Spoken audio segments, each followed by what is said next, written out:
how you can spot a cowboy builder. At some point during your property investing career, you're going to likely be needing to contact, engage with, manage, direct a refurbishment team, be that a series of tradesmen, be that a one-stop shop contractor that's going to deliver your refurbishment project for you. And during that time, you're going to come across cowboy builders, you're going to come across rogue tradesmen. It's going to happen.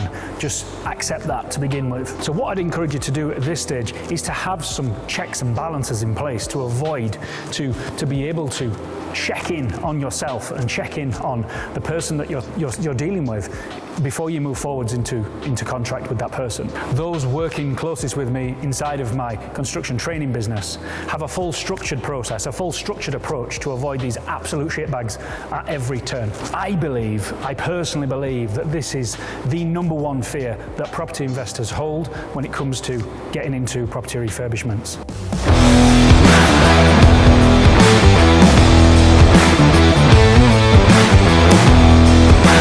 So by way of introduction, I'm Paul Tinker, and it's my personal mission to transform how property investors operate in the construction industry. I want to see you, the investor, go from learning and losses to wealth and profits. And I hope that this video goes some way towards helping you achieving that. Now, before we get into the title of this video, how to avoid a cowboy builder, I feel it's important for you to understand what a cowboy builder truly is to begin with. Now, for me, a cowboy builder is one or both of these two things. Number one, they turn out poor quality work. And number two, someone that just takes your money and does a runner without doing any of the work. Now, the truth is, both of these things are quite easy to avoid if you know what to watch out for in the beginning. So just flick back with me to number one, those that turn out substandard work.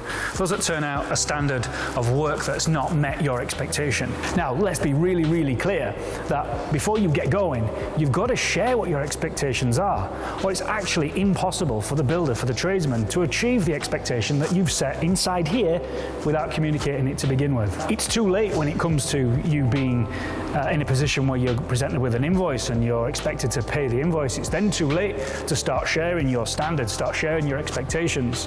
That should have been done way back when. Because the truth is, if you'd have asked that question to begin with, they may have shared with you, look mate, I can't achieve that. I can't meet your expectations. I can't do that. But when you just leave it high level, when you leave it up in the air, that person's then going to set about trying to achieve an expectation that they don't know what it is, so they're guessing what you hold in here and trying to deliver upon that.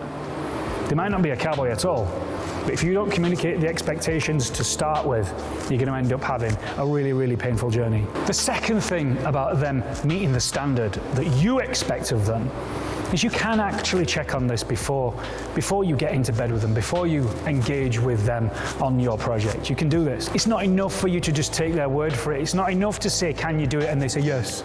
Of course they're going to say yes. They're in the game of selling a product or a service. See if you can speak to a former client of theirs. See if you can get some photos in their phones on the spot. Can you show me some photos of your previous work whilst they're in front of you? If they can't provide either of these, run for the hills. If they can't provide you details of a previous client, if they can't get out their phone and show you photos of their previous work, run for the hills. Every decent builder, every good builder out there takes photos of their work. It's a matter of pride.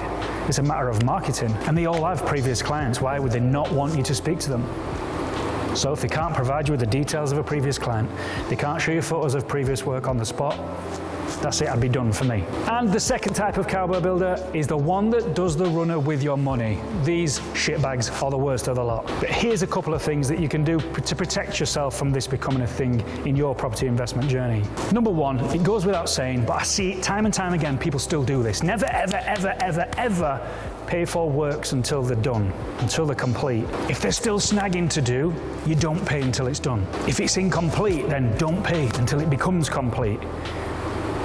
Really, really simple. Number two, if you're in a position where they're asking you for a deposit to get them booked in their diary, then once again, ask the question. Now, don't get me wrong, I take a deposit in my construction business. But what I do when I take that deposit is I explain what it's for. I explain that it's to book time in my diary, but I explain what that actually means. Number two, it may be for pre-start purchases. Bespoke items such as windows, RSJs. If you don't know what that is, it's a steel beam. If I've got to purchase that before the project starts, then I'm going to want a deposit to protect me and my business from you not going ahead with the work. So make sure if you're paying a deposit to secure pre-start material purchases that the amount of the deposit is relevant, is relative to that spend. What I mean by that is let's not start paying 20 grand or 30 grand deposits when the pre-start spend is only 5k for some windows, as an example. And even if this pre-start spend is a thing for you and you're still feeling a little bit anxious, why not ask the builder if you can pay for the materials from the supplier direct? As another option. But if you do take the latter, do offer to pay the markup that the builder would have applied to the material to begin with. You don't have to do that. That's just a little tip from me. Hiring the right build team is becoming more and more critical for you in your refurbishment journeys. I'd implore you to design an approach in a proceduralized way to doing this so that you can standardize it each and every project that you do in the same way to get you the same great results. These procedures will help you avoid the cowboys. They will help you start returning more profit from your refurbishment projects. Do you want more content that's going to help you save money on your refurbishment projects? Hit that like, hit that subscribe button, hit the bell, and then you'll be notified whenever a video goes up in the future. If you want even more information on how to work with me even further, down in the comments you'll find my email address and you'll find the website as well.